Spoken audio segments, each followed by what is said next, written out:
everyone. Welcome to the pre-Worlds Guile treatment. I think today we'll be going over just sort of a primer for anyone that's thinking about attending Worlds, or even just people who might be following from home. I know a couple of those people. So I think, Chris, you said you wanted to kick it off with teams. Yeah, we should introduce our co-hosts today, our guest hosts. They've all been here before. I know, but they're all returning, and Church is still trying to vie for your job, so, you know. And Church featuring his creepy doll on screen. Yeah, this time you can actually see the creepy doll, which is appropriate.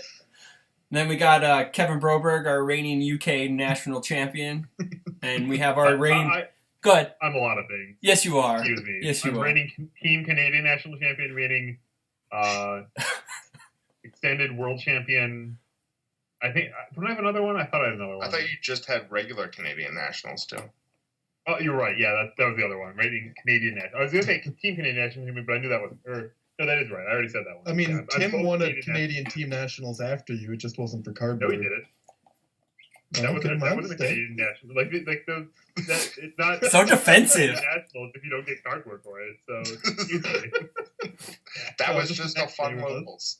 And then we have our reigning world champion and Tim Keefe. Thank you for joining, Tim. Appreciate it. You gonna repeat this year, Tim? Probably not. Gonna go back to back. Back to back would be sweet. Yeah, right? That is the spirit. The odds of any one given person winning probably aren't better than 5% anyway. So yeah, like if probably not pretty fair. If we have 100 people show up, like before, like the skill comes into play, you're all 1% to win. Mm-hmm. And so if you're 5%, you're 5 times better than everyone else entering. That's really good.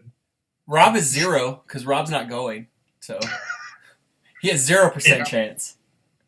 But anywho, it's like golf, right? Like look at golf odds for a given major. It's Okay, so now that we're going to talk about Worlds. I would like to start off with teams, I guess. So, Rob, if you want to start us off, just give a breakdown of what teams is, basically for the new people. I've definitely seen a couple people posting. They sort of are curious why people sort of put up teams as like the best format, and I think I'm sort of on board with that at this point. Like, I definitely seem to have more fun playing teams than I do singles. So teams, when you play on teams, it's a 3-man or 3-person groups. You cannot have the same starting character as any of your teammates, and additionally, you can't have a character in the sideboard. Well, even in your deck that is. Is it even in someone else's deck? No, I think it can't be. Is, right? You can't side into another character for sure. I know that for a fact. Yeah. So yeah, the deck list rules include that a character card can, like a given character name plus version pair, can only be in one player's deck. Right. No matter how many copies. So you can't possibly like both sideboard into the same character. Like, you're not even allowed to have that on your list. Right. And in addition, for every other card in your deck that isn't a character card, the team can have no more than 8 total copies. Right. So those can be shared amongst all 3 decks, but 8 total copies, you have to have some distinction between what your decks are doing, at least a little bit. Mm-hmm. Yeah, you can't bring 3 decks with 4X cool and focused and just say we'll never lose to any cat deck ever. Not an option. We could do what we did one year was we had to split caught red-handed between 3 people, and Church's team knew that I was the low man on the caught red-handed poll, and they threw Rodney into me. And let me tell you, that's not fun facing a net and cells deck with just like one caught red-handed. So yeah. I mean, we did it last year for Hunt because we had 2 chaos decks and a life deck. Oh, so I think we went like 3-4-3 maybe. Right? No, 3-4. No, you're right. So like what? 3-4-2 or 2-4-2? I don't know. Maybe we went 3-3-2. I have no idea. It doesn't matter. Some number value where it's actually legal. I know we didn't have more than 8. Okay, so yeah, is that all? Is that the whole rule set? That you have 3-player teams, like each team is a unit, so you do normal Swiss pairings over over those teams. You cut to an appropriate top cut size. It's almost always top 8 these days. I guess then you have the Yeah, so for the die roll, the team that wins the die roll, they get to make the first pairing. So, if my team wins and we're playing against like Kevin, Church, and Tim, we could say like, okay, we're gonna pair this person into Tim, and then they get to pick either like Church or Kevin gets the next pick of them into whichever one of us hasn't been paired, and then your characters will be revealed at that point. Yes, and if you've done a bunch of scouting, you might also know what the deck is doing. Mm-hmm. But minimally, you know what the characters are, and so it's like, oh yeah, like here's a spike one. We want to pair that into our guy who blows up face downs really well or whatever. Right. And they can have that layer of strategy. Yeah, and to clarify for people who don't know, it's 3 1v1 games. You're not playing the same game. And then whichever team wins 2 of those games or wins 1 and the other 2 draws or whatever. Or 3 1v1 matches. They're all best of 3 matches. And then if your team wins 2 of the matches, your team wins the round, even if the third person lost their match. It is possible to tie, too. You get a win, a loss, and a tie. Yep. Mm-hmm. Yeah, that happens almost so much frequently. Yeah. Now, I think that, do you feel that teams is normally called the better format just because it's more relaxed in a way through Swiss rounds? It doesn't mean as much because there's not as many teams. So you could sneak in with a not you don't need to go like X1-1 or X1-1 or X. The lack of diversity makes it a lot more relaxed and nice. Yeah. No, yeah, that's also true. I remember one year where it was all like Vespera K and Jack Lamborn, but that was my first. It was still a great format. Yeah. I mean, if Jeremy was here, he would regale us with his really cool Vespera deck. Yeah. It was a complete swerve. Mm-hmm. So it was a fire deck instead of the prevailing water and death decks of the day. They got to play a lot of the Vespera stuff, plus a lot of cards that people didn't even realize existed, that were really, really powerful in that character. And I think that's a big part of. So I think the biggest thing for me, at least, I think the biggest factor that makes teams so great is the camaraderie, the social aspect of being with 2 other guys and formulating strategies and bouncing ideas around and coming up with ideas, and then you either succeed or fail as a unit. I think that's great. That's that makes it a lot of fun. And then the second part is the ability to try to sort of, again, as a unit, get in other people's heads and screw with them and have these feints or these really weird off the wall strategies to try to misdirect people and making wrong pairings. And that kind of preparation is super fun. Pair no Foundation Bone Man into Dimitri all day.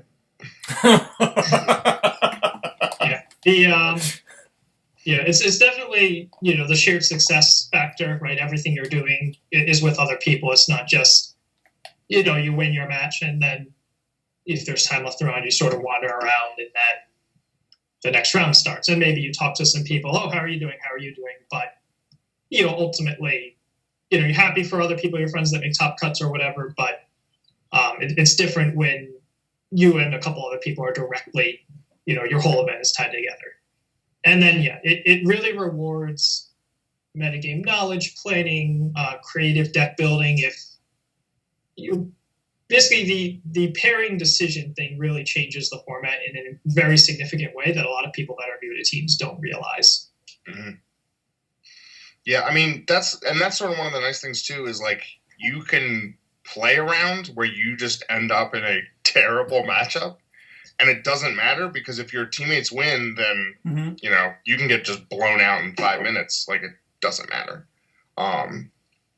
So that's sort of the nice thing is if you have sort of a well-rounded team, or if you have some good, if you can play some sort of off-the-wall strategies because you don't need to win every match to make tops. Yeah. If you can just have something that goes off and gets you 3 wins, as long as the 2 that you don't, your teammates can pick you up, you can top with a deck that you would never top with in singles just because of you might just have something where you're I have a really bad matchup against this, maybe you just have a terrible matchup against Spike 2, but even if you see a Spike 2 on an opposing team, you don't necessarily have to play it. Yeah. And, when you have a deck that has one hard counter, the absolute worst case is that you get paired into them and they win the die roll.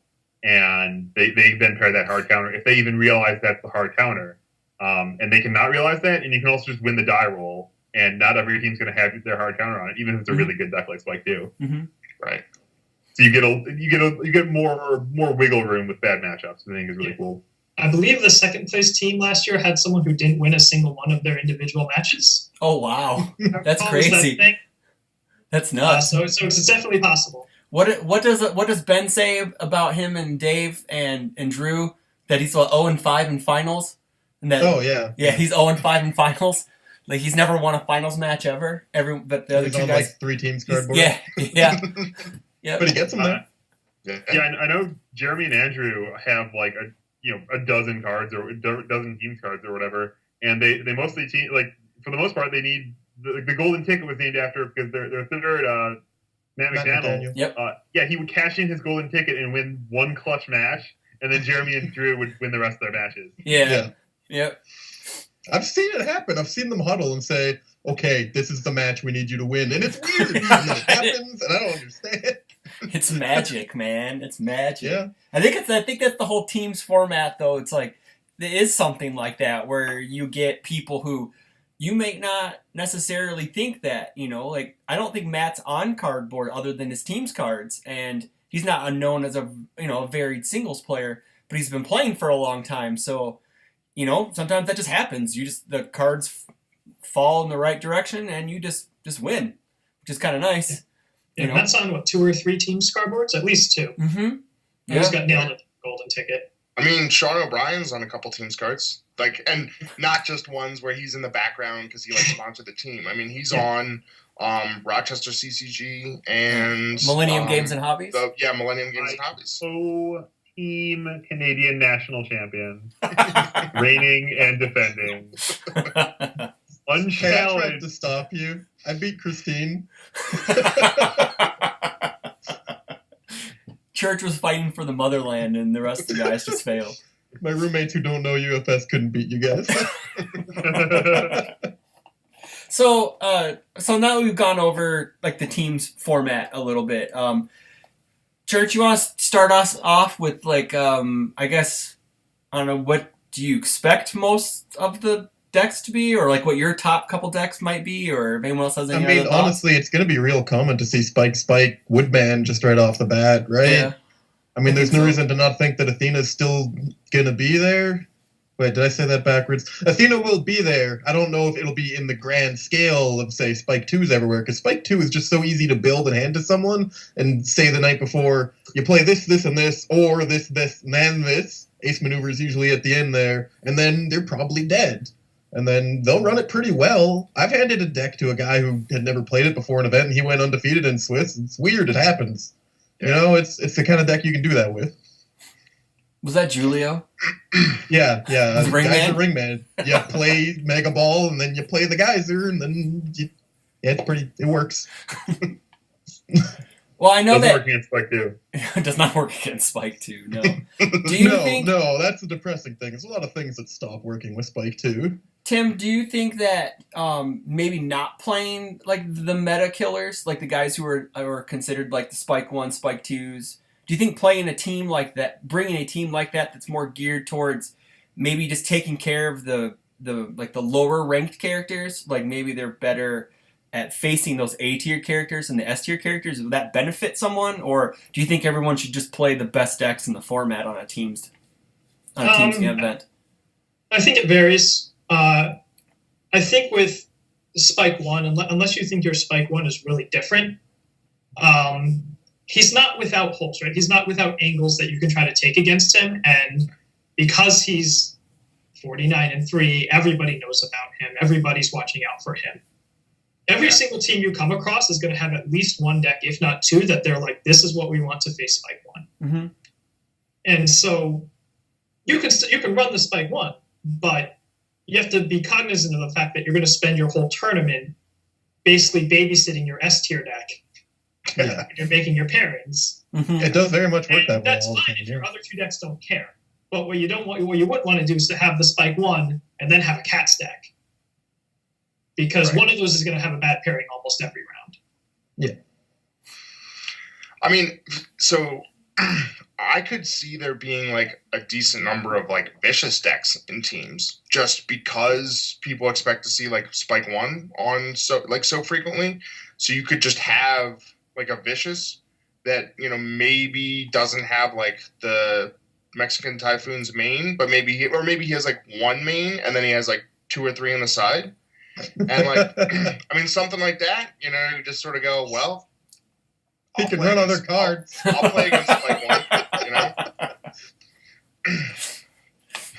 Yeah, there's definitely something to be said for having the all-rounder character who right maybe doesn't have any stellar matchups, but doesn't really have any bad ones either. Mm-hmm. Mm-hmm. Yeah, I mean, I definitely think you probably want at least one of those like on a team, and like and I know when we've been preparing, it's usually like we try to have like one deck that's kind of a bit of a meta counter, where like you hope that and sometimes you're wrong, but you hope that they have like a pretty good matchup against like some of the higher tier stuff that like you expect to see, and then like one deck that just kind of good all around, where you sort of say it might not have the best matchup against this stuff, but like I don't think it's gonna get like I don't think you ever sit down and you're just like, well, I'm gonna lose, or if you do, it's like, was that Kevin for you?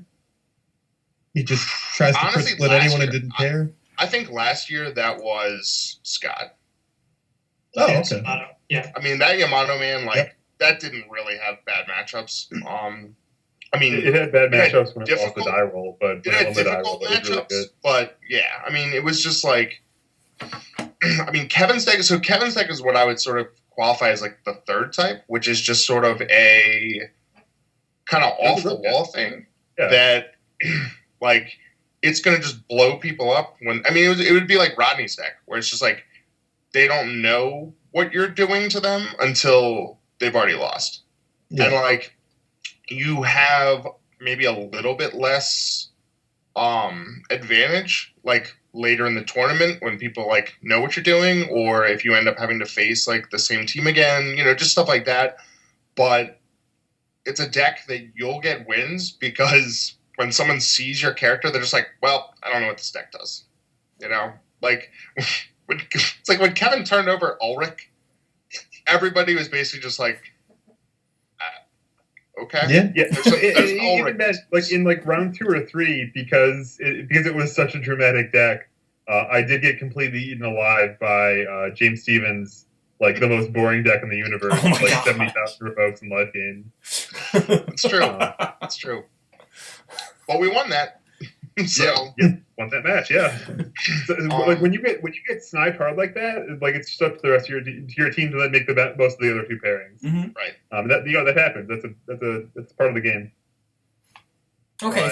So going through, like, we normally have normal Swiss rounds, and people figure out decks as they go during the matchups, I guess. What do you think really needs to fall into place in tops for like someone say last year's teams, were they both pickup groups were for Worlds in finals and seconds more? I mean, first was mostly Vegas, right? Yeah, I think so. I think first wasn't entirely a pickup group. I think it was more just that JC and Bryce hadn't been playing a whole lot. Yeah. And so, okay. I don't think they had a ton of meta knowledge. I think it was more just like they either like had the decks or there was like old decks that they were like, I'm just going to like update this minorly and just go for it. Okay. And it was with Ringman and Satoshi? And Turboman. Yeah. Yeah. What was Willie playing? Willie was playing the Turboman. Oh, okay. Okay. Yeah, I mean, I think he was a little bit of the like. I don't know what his relation was as much. I think it might have been they were the 2 and they got the 3rd, or he was looking for people and they had 2 people or something. But it definitely wasn't something where they were like months out, just like putting their heads together and figuring out what they were going to do. But as someone as me, I've only topped once in teams, and then I got blown out by Psyche when Kevin won. Pull my trigger. I know the die roll was huge in that matchup because you guys won the die roll, Kevin. You guys immediately paired Clark into Kim because that was Kim's like worst matchup at the time, I believe. I think all of us actually crushed Kim. Oh, did you? Okay. I think that I think that we chose that pairing in part to keep Piglet away from the other two decks. We thought we thought the matchup difference of Clark against Kim compared to the other ones, he had the most winning matchup against Kim, and that the other two decks were fine for both of us. Yeah, we wanted to pair me into Piglet because I was my life gain, so I would just kind of grind him out a bit because over time I believe I would win that matchup because I'd be able to gain more life than he'd be able to do. Or often than not, really long and really grindy, but he's not great at blocking. So you get your 4 damage in and get the life swing, and you can reversal him, and you have a hard time. And then end up you guys, and then we end up getting the pairings that we did. But we felt that the die roll was basically was the match. Like we knew that if we didn't win the die roll, we were already probably facing 0-1. And then I believe Corey had he was already down 1 game to you. I believe because his deck list was not. He didn't write his character's name in. So so we were already down. We felt that already that we were already down 3 games, out of the 6. So we needed to 2-0, and then I needed to 2-0 Devin, and then Corey needed to win his 1, and then somehow Dan needed to win against, if we would have gotten the matchups we wanted, it would have been a little bit different.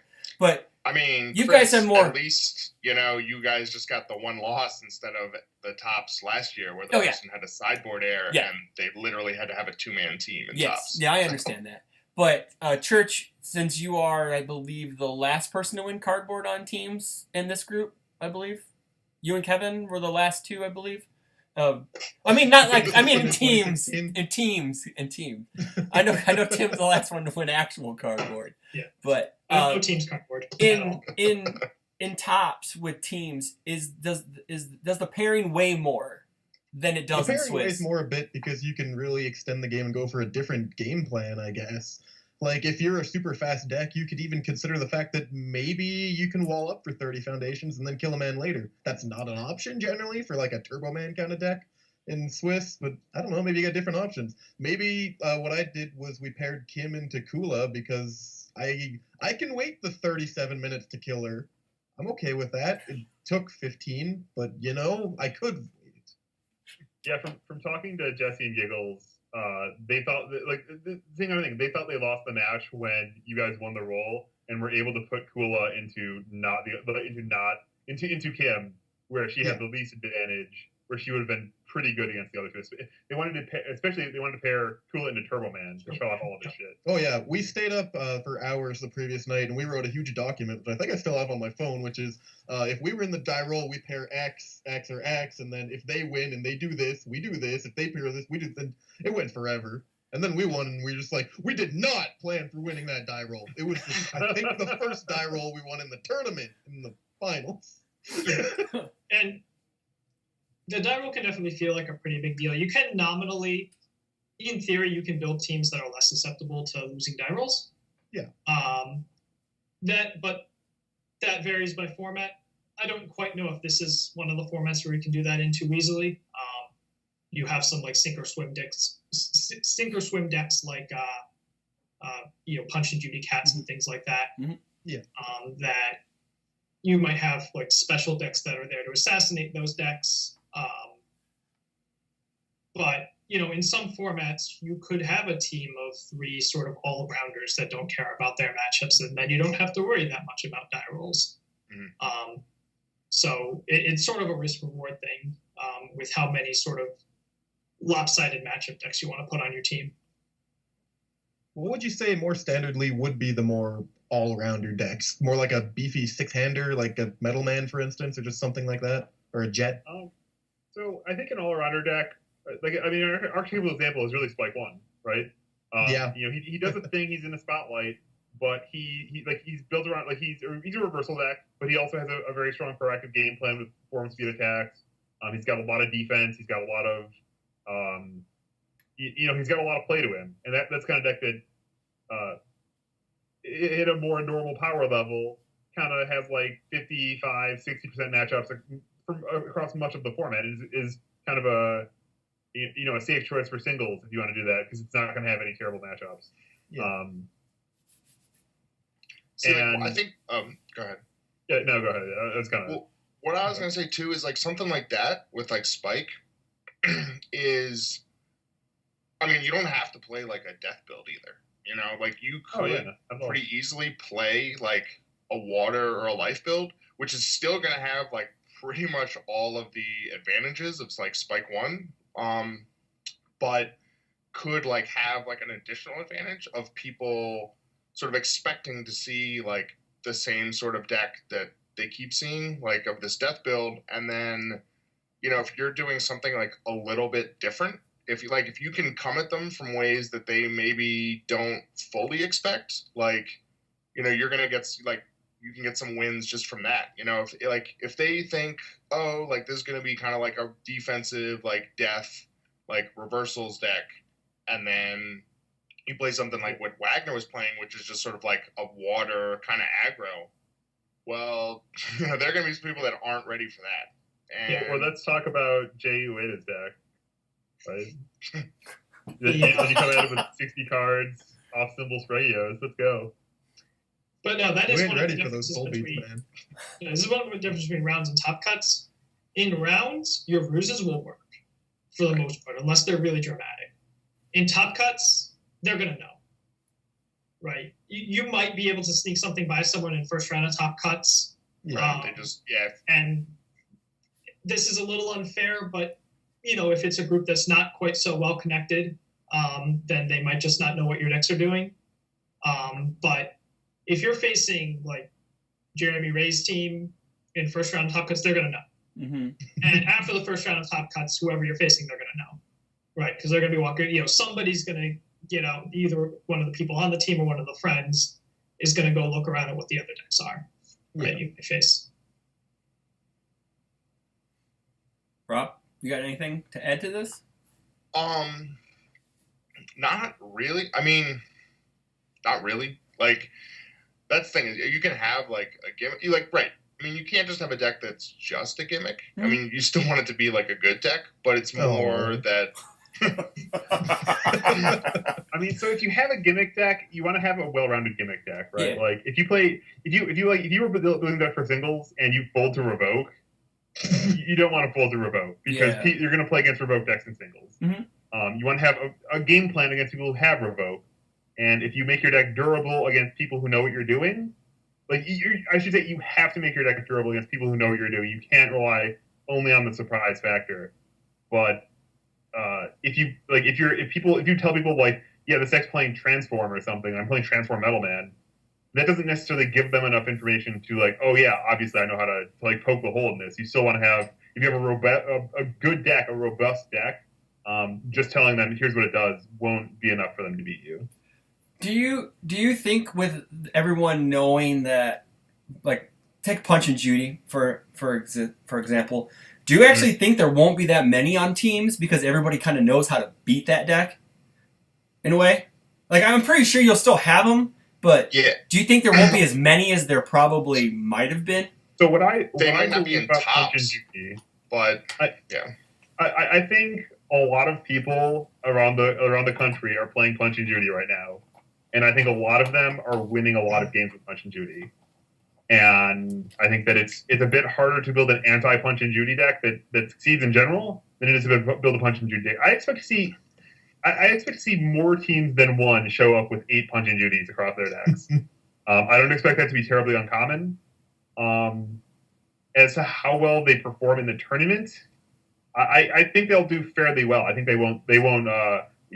There's also going to be a lot of people who show up who aren't quite as well versed in that matchup, and they also we can say, yeah, my deck's ready for Punch and Judy. No one's ready for the best draws from that deck. No one's ready for when they roll like a pair of 6s on 2 and are playing greedy to take advantage of that somehow. Yeah. And no one's ready for all the other insane cards that are available with alongside those. You can have a deck that like beats. That's just throw numbers on it. You can beat like 80% of draws from Punch and Judy, but nobody beats the 95 percentile draws from that deck. Nobody. Like you can't go second and have them build 6 and then have like double missile launcher, Punch Judy, and double out of your league in their hand. Like it just happens, yeah. you can't cancel the draw off of Coffee Samba, so they can always draw out of your league off of the draw and then cancel whatever you're doing to stop them. Like, Yeah. Oh, God, that's nuts. It's insane.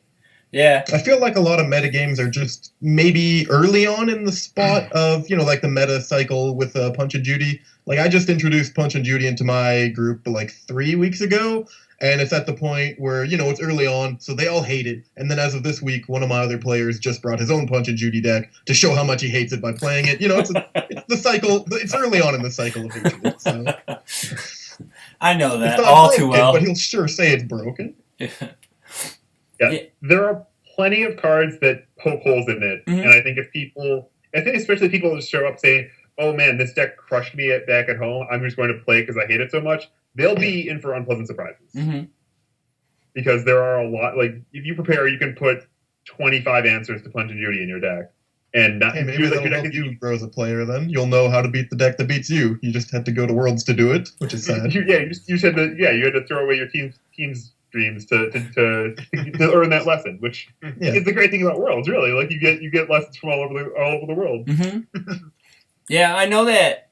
Well, you can kind of translate that into singles then too. Like if you learn, you see cool stuff in teams, and you figure out ways how to beat things in teams, and then it's like, oh hey, look, translate it into singles maybe. But sometimes some people just play the same deck in teams in singles. I do that a lot. Yeah. But it's just the way I am because I'm lazy and don't feel like building two different types of decks. So, but I think sometimes your deck just does really well in teams and you just can't give it up. Yeah, it happens. Yeah. I know that. I also know that teams can. What about the false positive you can get from teams where take my buddy Corey for example, Nationals teams. He went undefeated through teams, undefeated with his Keith Disbro. Didn't lose a game, didn't drop a game, but he got to singles and he kind of got raffle stomped because, hey, he didn't get paired into his best matchup like every game. So it can give you a false positive sometimes. You can get a weird false negative sometimes. Yep. Rodney's Bomb Man went 2-2-1 and lost immediately in top cuts of teams. Mm-hmm. It happens. Yeah. You have to pay attention to what pairings are, right? Yeah. If you're going to decide on your singles deck based on what happened in teams, you have to look at, okay, did I really face a representative portion of the field? Yeah. Did I face, spike ones and spike twos and cat stacks and stuff that I'm expecting to see? Mm-hmm. There's the field, all three of them. All three of them, yeah. Hey, if you guys watched Jeremy's stream the other night, there's at least one more pillar of the metagame, and it's a 7-speed low Sun 2. I don't know what that is. Is that Plant Man? Missile launcher. Oh yeah, missile launcher. Yeah. Okay, so does anyone else have any other thoughts on teams before we kind of move into singles? Because I think we kind of might have beaten it up enough. So. In regards to tier lists, I only have the one tier list open, the one that's available on Reddit, because Jeremy doesn't post things there. How far down do you think reasonably people could go for their teams? Like, there's nothing unreasonable about digging into B tier as long as you got it. No. There's anything reasonable about digging into C tier if you've got something. Yeah, if you really think you got something. If you think you've got if you think one of those guys has an 8, right? Because there's a few different types of teams decks broadly, right? And decks can fill a couple different roles, right? You could have the chalk deck where you're just like, okay, I'm just going to run spike 1, woodman, spike 2, whatever. I'm just going to dare the opponent to have answers. And you'll probably find that they do, and it might be a bad time, but maybe they don't. Maybe it lets you pair your other decks better. Then there's the assassin decks where like this deck is here to beat this other deck, right? There's probably going to be a lot of decks that are there to beat Punch and Judy decks. Here are my main deck Showokens. Come at me. Yeah. You could have like the trap deck where the J-Ray Spare where it looks like one thing but it's actually a different thing. Sorry, Church. I forgot. Poor Church and Showoken. Oh man. Sorry, Tim. Real quick is that Showoken used to do a particular it countered a particular set of cards, and after a deck list were submitted, the PO at Nationals last year announced that it would no longer do that. They were changing how the cards work. And then he put in the card in the deck to beat reversals, and it no. Rodney and I each named 3 or 4, I believe, in the team. But Shoryuken still counters a lot of things in today's standard. It does now, yes. It does. Yes, it Especially does. Spike 2. Spike 2 has a very hard time fighting his way out of a wet paper bag when Shoryuken is active. Same thing with Punch and Judy too. They do the same thing. It's you just gotta hope they throw a high attack first. That's all. So you can just block with it. But go ahead, Tim. I'm sorry. And so, digging into C tier, you can do that if you feel like there's going to be value in just having a mystery deck on your team. Yeah. Right, because there is benefit to putting things out on the table, and there's Magnet Man. What does this do? What do we need to worry about Master of Magnetism? What does that card do again? What does that mean? Yeah, that is something that should terrify Does that you, mean our honestly. Spike 1 won't be able to block with Skull Barrier and prepare to fight? Wait a minute, can we do this right? So like you can just blow up you can get the opposing team to get into some bad thinking with their matchups just by having complete mystery. And look, just because this tier list was a voting thing, right? There are characters. Yeah. Any individual person could say that these C tier characters could be B or whatever. I know somebody put Chun-Li as A tier in that poll. So somebody's seen a really good Chun-Li deck. I would wager that is a vote from a playgroup which plays a lot of Nevos. That's fair. Yeah. It could be any playgroup that plays a lot of Nevos, but if you want to Nevos people, Chun-Li's pretty good at it. I'm just saying. Yeah. So, yeah, I mean, if you think that you've got a neat C tier, so-called C tier deck that you've been working on, that I don't think anybody thought much of Kula, and she made teams finals. She did work. Didn't Jack not win a round? I don't know how much he won. Yeah, I believe. He didn't finish a round. I think it was. He didn't. He feels like there were rounds that he would have won, but it was usually over before he got his first game win. Yeah. Wow. He made for Ryu and Napalm Man, and Ryu and Napalm Man put people in the ground or get buried. Yeah. Oh yeah. I didn't get to play in that meta. I didn't go to that nationals, so it's probably a good thing. Man. Way to be there for me, man. Sorry, dude. So I want to continue on that point. Like, there's something to be said for if it's round 5 or 6 of Swiss singles, and you sit down across from a Spike 1 or 2, or even a Zoe a year ago, you know what's coming at you. You know what to do. If it's round 5 or 6 of Swiss, and the guy sits down with Donovan in front of you, you just can hold on, and you're gonna let me read that card. Any note you can find. I think Donovan's definitely on the underrated list. Steel Resurrection exists. He kind of still keeps getting support. There's a deck there somewhere. Yeah. It might not be great, but you get to be death. That's not that bad. Yeah. Nah, man. Jet just gave him a bunch of new support. Yeah. Even like, hey, here's my Black Dog game with +4 damage on it for free. And your Celestial being sealed. Here we go. Yeah. He can also seal assets too, can he? Can he seal assets? My Swordfish. Yeah, he can seal Swordfish. Ooh. See, there we go. This could happen. But then again, if someone sits down with Hikaru, same spot on the tier list. I'm going to make. Yeah, I guess if that happens, I'm going to freak out. Here we go. Yeah. Because it's teams, right? Because it's teams, if you do run into like that matchup or whatever, like one of those matchups that sort of this is the reason why they're C tier, maybe your teammates win. So it's fine. Yeah. I have a challenge for somebody for Worlds. You play Don to run Asimov and Katarina again. No, it's over. That one's done.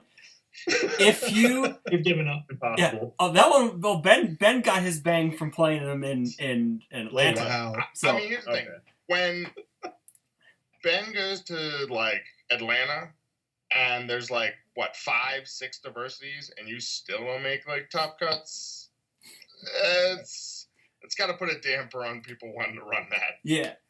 I'm kind of thinking if someone can run a C tier deck and a C tier, like C tiers, like how Rodney used to say, C tiers. Yeah. And then if you play it on teams and you personally have a winning record on teams, I will give you a box of Cowboy Bebop. Oh, that's very possible. Yeah. So I mean, no one did a tier list, but yeah. I think Jeremy might have done a tier list before Worlds last year. Yeah. And I'll tell you, I guarantee you, Ulrich was not on that tier list. Oh no! Oh gosh, no! Oh gosh, no! He was not rated. Oh no! Which, in Tim's tier list, because Tim was a complete list, that would have put him in like C tier or D tier or whatever, right? Yeah.